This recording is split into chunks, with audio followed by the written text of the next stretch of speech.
And we're live. Welcome back to the show, Facebook, Twitter, YouTube, listeners, whenever I edit this out later next month probably. Coach Daniel Chamberlain, Coaching 101 podcast, here with Touchdown Dave. That's right. High School Sports Magazine. That's right. The premier South Texas Yes. high school media and marketing outlet. Let's go. First of all, I want to welcome everybody to the 93rd Annual Texas High School Coach Association right here at the Henry B. Convention Center in San Antonio, Texas. That's right. Home of, I don't know.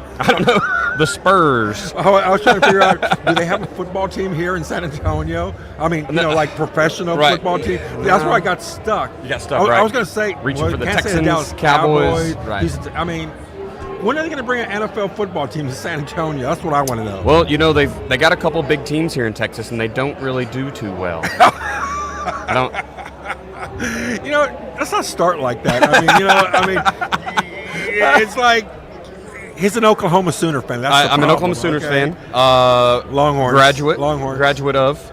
Yeah. So, Well, the professional sports team, the reigning NBA champions are from, Oklahoma. So I think we deserve a professional football team before San Antonio does.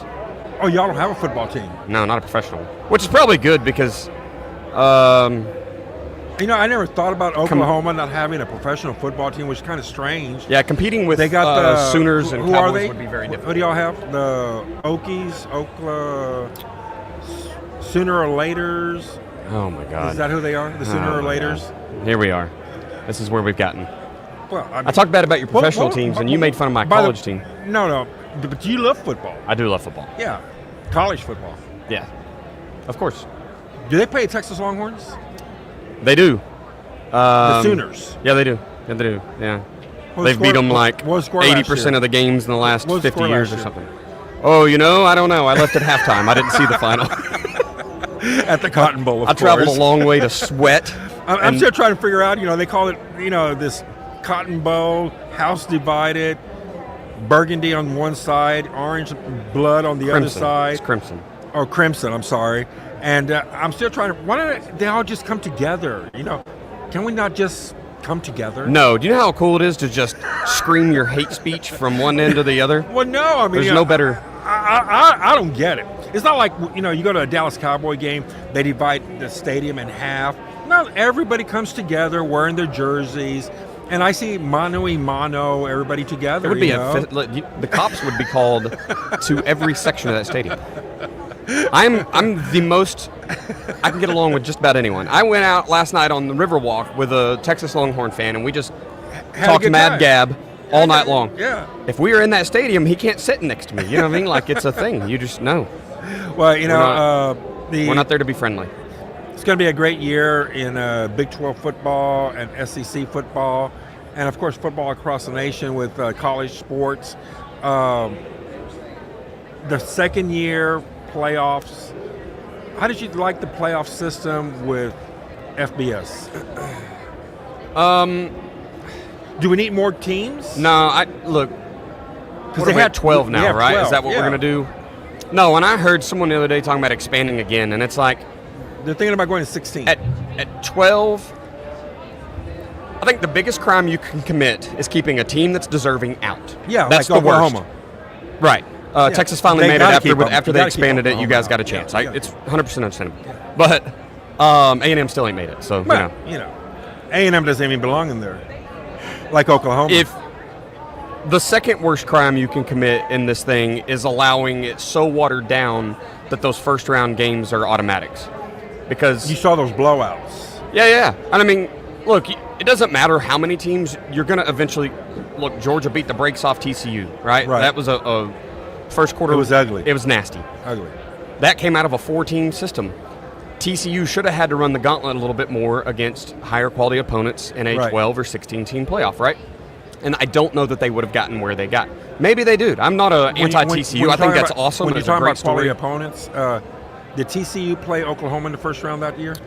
Because if they did, they beat them. No, they did not. Oh, okay. No. Okay. I don't remember. I'm sorry. I'm just. Yes. Because I'm always thinking that Oklahoma's one of the top 4. Right. We try to be. That's on the agenda. Okay. But you don't want it to get so watered down that like the first games are boring or just blowouts, and then you're risking like I don't want the kids to risk injury either. Look, I'm a super fan, but still watching a kid go out there and tear an ACL for a game that doesn't matter that he shouldn't have been playing it, like that's not good. You can't make it so watered down that the regular season doesn't matter. Yeah. That your conference doesn't matter. I'm not like this SEC's all so much better than. Look, the Big Ten's loaded. Yeah. Absolutely loaded. ACC has got some amazing teams in it.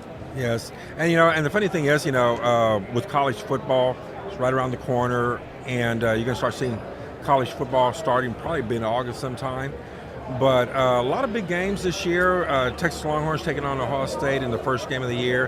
Who's Oklahoma playing? Ooh. You don't even know that. Yeah, so, I have not had a chance to look at it this year. Because you're not a real Oklahoma Sooner fan. Right. Any Sooner fan would have known that immediately. Like me, a Longhorn fan, hey, Ohio State, first game. There you go. And that's going to be in Ohio. That'll be a good one. As a matter of fact, I am from Ohio. When you get up there, they really don't like you planting a flag at a 50-yard line. So do that. I'm actually from Ohio, believe it or not. I really am. I don't know how I got down to Texas, but I should have stayed in Ohio. It's cooler up there. Yeah, it's cooler. Wow. No, you're right. I don't know the schedule off the top of my head. It's just reversed of last year, if I'm not mistaken. Yeah. So, well, they're going to play Texas. We are going to play Texas in the Cotton Bowl. In October. First Saturday, second Saturday, first Saturday in October, whatever it is. I think this year it's the I want to say it's like the 11th or 12th. Yeah. It's always around that time. Another great game, I'm sure. Yeah, board, this beautiful digital board with A Sports, and by the way, I do want to say thank you to A Sports for hosting this show for y'all. Sure. And a lot of kudos to you with what you're doing. And but these digital scoreboards are just amazing. I'm starting to see them all over the place too. Yeah, the turf revolution was the first one, right? That swept across the country, and it was weirdly enough, and no one can really explain this to me. Down here where we have all the sunshine, right? Everybody puts in turf and gets rid of grass.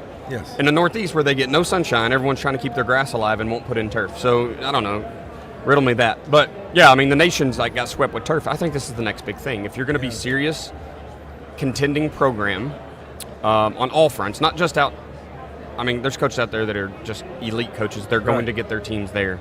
But this is the next way to support your team, support your community, get kids to the next level, whatever. It's going to be through this mega fundraising through things like A Sports video boards. And let's talk about how do they do their fundraising. Yeah. So fundraising with A Sports, if you guys haven't heard the spiel, they're going to come. It's all ad revenue, right? So if you're not familiar, you're going to get the ad revenue. So you put up a big, beautiful board like this one. They customize them. I was sitting with the owner last night, and he was showing me one that looked like straight out of WWE. It's got the metal all around and a beautiful screen. He showed me Fort Smith, Arkansas's basketball arena, 25 by 25 sides, but crazy. It was all connected. There was no seams. Seamless basketball arena with screens underneath. Right. So you could still watch the game. Amazing. But you're going to sell ad space on those, right? That's the whole idea. Yeah, that's the whole idea. Moving over, I do want to talk about Football Preview 2025. That's right around the corner. High School Sports Magazine, we're coming out with our South Texas edition that's coming out on August the 6th. And when you start looking at these type of conventions, this is the biggest one in Texas for coaches, and a lot of coaches here. And I've had the opportunity to look at these champions from last year in football, and I want to name all these champions from last year. They're going to be defending their state title in football this year. In 1A, six-man division, 1, it's Gorton High School. 6-man Division 2, Jayton High School. Ganado, Class 2A Division 1, they were the state champions. Munster, Class 2A Division 2 champions. And then 3A Division 1 was Columbus High School, followed by Class 3A Division 2 Gunter. And then, of course, now you start getting into the powerhouses as well. Selena, 4A Division 1. 4A Division 2 Carthage. They won their 10th state title in school history. 10 titles. It's pretty nice. They always seem to be in the state finals all the time, but to win 10 titles in their school history, that's incredible. And then in Class 5A Division 1 for the first time, Coach Hill been in the business for 35 years as a coach. They're at Smith and Valley, which is Central Texas, and after 5 tries, he wins his first state title last year. How about that? We talked on podcast about a year ago or so about like at what point does a coach generally win their first, and it's like the average nationally is like 13 years of head coaching experience before you win one. So you see some of these guys that just kind of step off the bus and start winning rings. That's not normal. No, it's People not. have normalized that, but that's not normal. Yeah. You generally do have to get there a few times and fail and keep going back. Well, Coach Hill with Smith and Valley in 5 tries. They finally won one last year. And then, of course, in Class 5A Division II, Richmond Randall, another new high school up and coming, they came out of nowhere to win the state title in Class 5A Division II. And then in Class 6A Division I, from the Dallas area, Fort Worth, North Crawley High School. And then in Class 6A Division II, out of nowhere, after trying a couple of times, Austin Vandergrift Vipers. So 2 teams from Central Texas winning the state title. What do you think? Is that pretty regional down here? Like our highest level, if you're not in Tulsa, you're probably not taking home the gold ball. Now, of course, all the smaller schools is across the state. Do you see that in Texas sports a lot? Is it like Dallas wins everything, or is it usually more there was parity? There was more parity last year because here we are in San Antonio, Texas, for this Texas High School Coaching Convention, and you see a lot of coaches that are here, and I'm looking at who won. Smith and Valley and, of course, Vandergrift, they're about 40, 50 miles from here, and they took the big titles in Class 5A and Class 6A. And then you got Carthage. Carthage ended up playing San Benito in a non-district conference. Of course, Carthage won. They're Class 4A. San Benito's Class 6A. And they beat them 57-0. That's how good tough. they were. Yeah. Yikes. That's tough. So explain the divisions, and we started doing this so we understand a little bit in Oklahoma, but not everyone has you said 6A Division I, Division II. What is that? Well, in your classifications of enrollment. So let's go with Class 6A. Let's say the cutoff for Class 6A Division I is going to be at 3,000. So all the schools across Texas that have an enrollment at the high school above 3,000, that's considered Division I. And then anything lower than that is going to be 6A Division II, and so they're going to cap that division probably, say, at 2,000. Yeah. And then everything under 2,000 will become Class 5A Division I. And y'all call it's like the big school, little school, right? We say 6A big or 6A little. Yeah, so we started, our 6A split, I don't know, 10 years ago. The Oklahoma coaches can correct me. I truly don't know the history of it, but thanks to the Jinx Trojan and Union now Redhawks winning it every year, they wanted some parity, so they split. But now we split 3 more classes last year. So we have a weird 6A split, 5 and 4 and 3 are not, I don't think, and then 2A, 1A, and then we have a B. So we go B and C as our 8-man schools. But B is split as well. So they did it just to create a little more. Yeah, and the UIL is trying to create a little bit more parity. Maybe in the next meeting next year, they're considering going to Class 7A. Wow. Because you have a lot of big schools that have enrollments of over 4,000 in the state of Texas, so they want to give it more parity and put them up to Class 7A.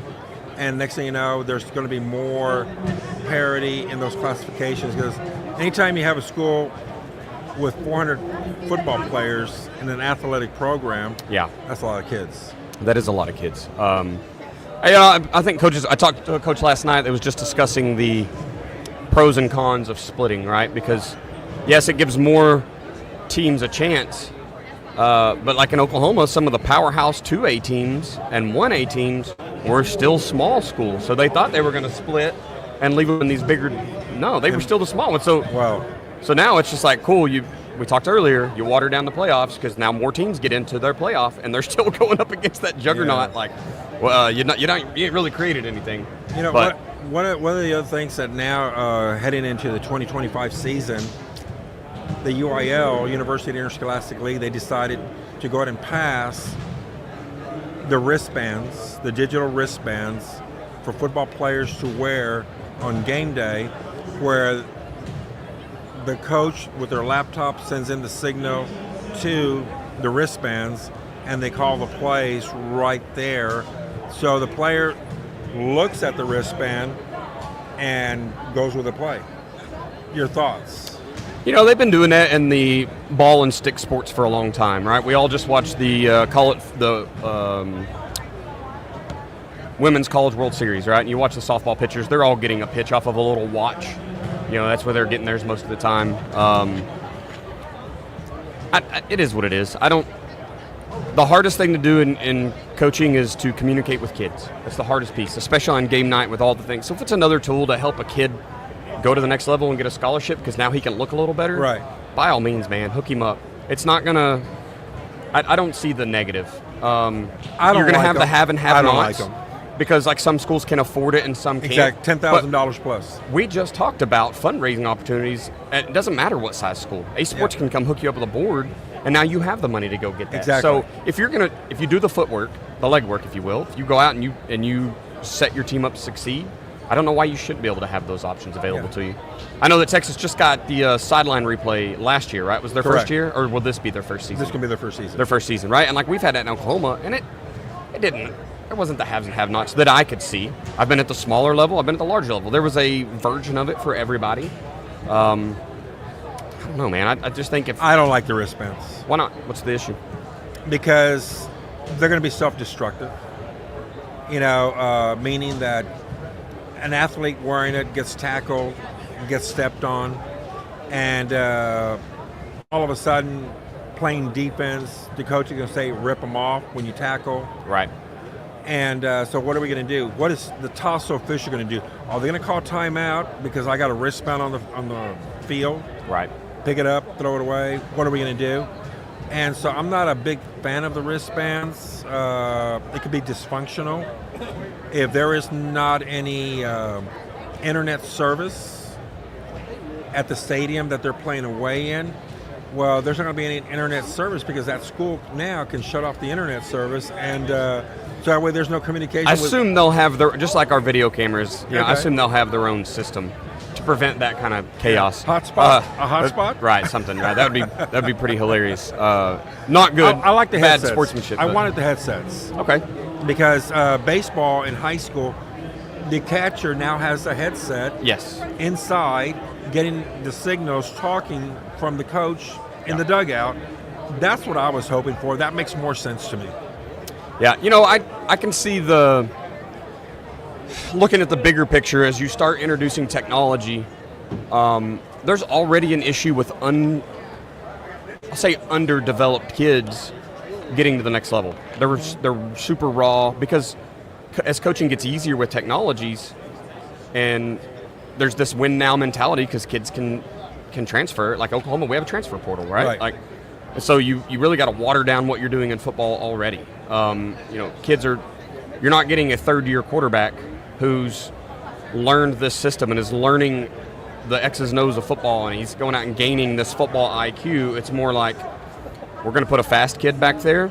We're going to teach him next to nothing to simplify his game, and then we're going to try to win games. Well, the thing about it is that now they're I talked to one coach that doesn't like these wristbands because he feels it's not going to speed up the game. But he already came up with a way to speed up the game of football. Yeah. He already figured it out. What's that? Get your fastest kid, send him in with a play, and he'll give the play to the coach. Right. From the coach to the player. That's speed up the game. Yeah. The old way. The old way, yeah. And I go, what about if he forgets to play because it's so emotional? He gets it just, let's play. And then they all look like this. Coach. A lot of us are doing like signals now anyways, right? The game has gotten so fast. And so, you know, I'm a little weary of taking another developmental thing away. Yeah. Like a kid learning to read signals. They have to learn it in practice. Yeah, yeah. So think about that. I don't know. It'd be interesting to see if it's the next thing that trends our development down, or Does it bring it up? Because I don't know. It'd be a good conversation to go back and have in a couple of years as these things kind of take their time. The same with like the coach-to-player headsets. You know, I'm interested to see, does that really help? And it's only one player. Yeah. And unless you're huddling, most of the guys I know are no huddle now. Yeah. So it's like, cool, I can talk to one out of the 11 dudes out there. Yes. The other 10 still have to get a signal. Yeah, they're going to have to get a signal. And but, you know, overall, you're here at the Texas High School Coaches Association Convention. This is the 93rd season that they're doing this. 93 years? 93 years, think about that. That's awesome. I've already lost the mathematics behind that one, but I think that was back in the 50s when it got started, and or maybe the 40s. But your thoughts? You see a lot of women coaches here. and the Touchdown, Dave. Yeah. I knew it was coming. No. I spoke to this athletic coordinator, Lottie Zodative from the Edinburgh Vela Sabercats from the Rio Grande Valley, and I asked her a question. She's a coordinator. So I asked her, your thoughts on women being head football coaches? Yeah, you asked me this at dinner last night, and I really put no thought into it, so it's just going to come out raw here. But I think if you're the best coach, you should be the coach. You know what I mean? If you're the best person to be the head coach, go be the head coach, and it doesn't matter. We don't care about anything else. Who's the best at doing it? Go be the head coach. I think there's some bridges to cross.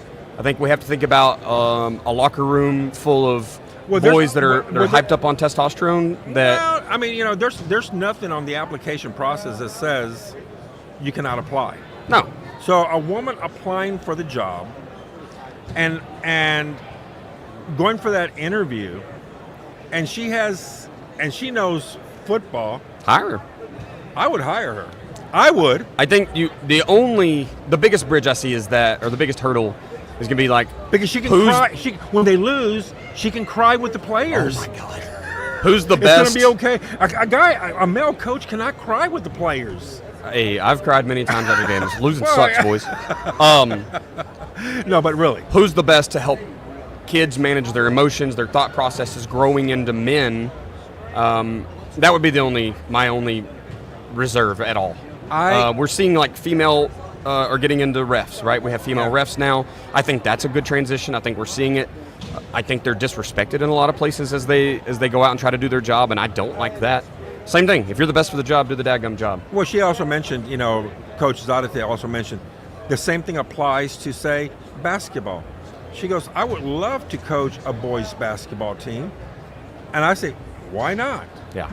I mean, but in my profession, I would love to see a female head football coach at the high school level. It would be strange. I mean, I would love to see it. I don't know that we'll see it in our lifetime, just because we had a female kicker because she was really good at soccer, and she came on and kicked extra points, and that was so strange to see, right? You see it every once in a while. Right. You see a young lady come out and play football, play high school football.